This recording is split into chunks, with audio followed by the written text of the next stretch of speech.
Lights, camera, action. I see you looking at my PIC. Hello, everyone. It's a hard act to follow, Bing. It's a lot. It is a lot. All right. Well, my speech, I brought it's gonna read a little bit like it was written by ChatGPT. So I'm like extremely nervous for some reason. Here we go. Okay. The SeeHer Award recognizes a woman who advocates for gender equality, portrays characters with authenticity. Sorry, I can't read it that hard. With authenticity and pushes boundaries in front and behind the camera. Tonight, I am honored to present Sandra Oh with the SeeHer Award. It's gonna be great. I just wanted to share a personal story because that's what you do in the speeches. I had the pleasure of going to dinner with Michelle Yeoh and Sandra Oh, and I was in between them, and it was the first time that they had ever met.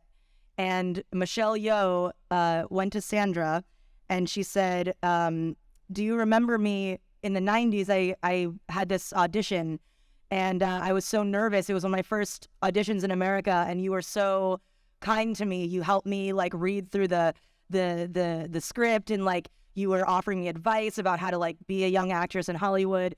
And Sandra's like, I don't remember that, but thank you so much. I would say as Sandra Oh has single-handedly changed and reshaped the identity of AAPI actresses in Hollywood. She has allowed so many of us to see ourselves on screen at a time when so few of us were. The word virtuoso, as Shonda Rhimes once called her, paints her mastery of acting. From Cristina Yang to Eve Polastri, her brilliant and historic performances continue to evolve, broadening the scope of how we are seen in Hollywood. Jesus Christ, I'm so sorry, everyone.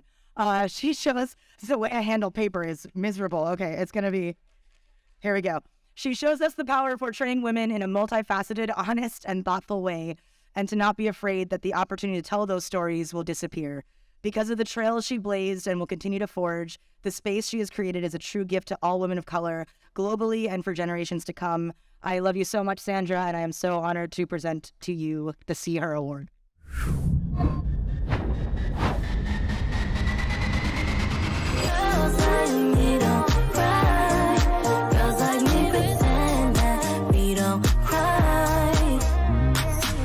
It's always good to have something to aspire to and to move towards. For us to see ourselves is a deeply human need, and I'm here to do my best to fulfill that. Oh my God, thank you, Nora. You were so gemmy, gem. I hope you all get to see the comedy Quiz Lady I filmed with Nora coming this fall on a Hulu. It was literally one of the best experiences of my life, and that has so much to do with working with Nora and director Jessica Yu and writer Jen D'Angelo, and just being able to do and find the funny the best way we knew how. So I gotta tell you, this is an incredible night, and I'm so excited to eventually see Joyride and Past Lives and The Novels, American Born Chinese, into all the other projects coming. I mean, I can't tell you how thrilling it is just to be able to say that. Thank you to Gold House and SeeHer for this award. I think I've actually spent like my whole career trying to accomplish the name of this honor, not only for myself, but for others. And honestly, I still struggle with it. I used to think seeing myself meant seeing myself or ourselves on screen, but it's actually much more than that.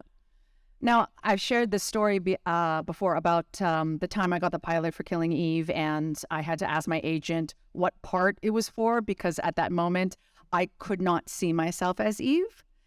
And it was such a rude awakening because, I consider myself someone actually who is seen on screen. Like I was coming off of 10 years on Grey's, and it's my job.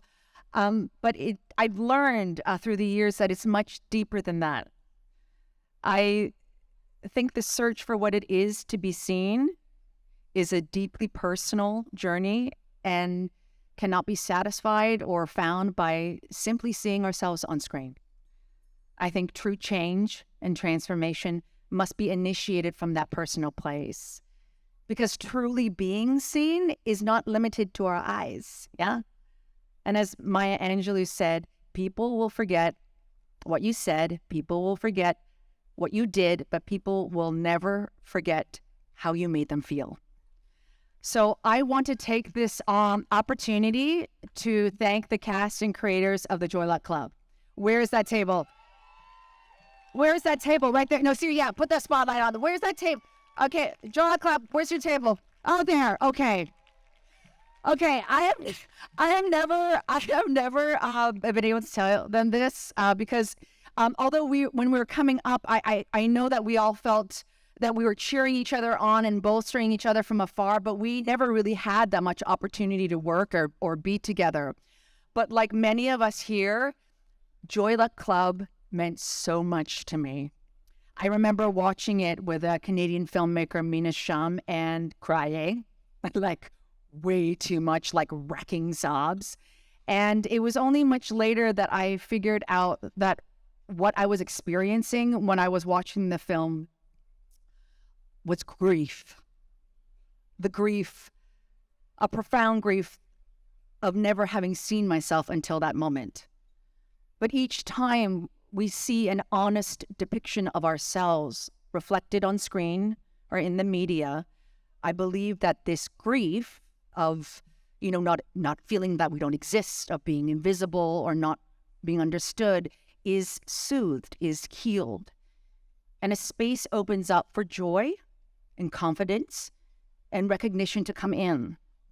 So thank you to the cast of Joy Luck Club, because I remember how you made me feel. And I'm grateful to be able to tell you this all 30 years later, and especially to Sai Chan, who taught me so much. She played my mother and grandmother on stage and is and has always been a fierce spirit and uncompromising artist. So thank you so much for this award. This change and transformation, it takes time, it takes effort, commitment and consistency, and sometimes you don't see it for a long time, and sometimes you believe it's not going to happen, and then suddenly it's here. And I know it's here because I see you all in this room, so thank you very much.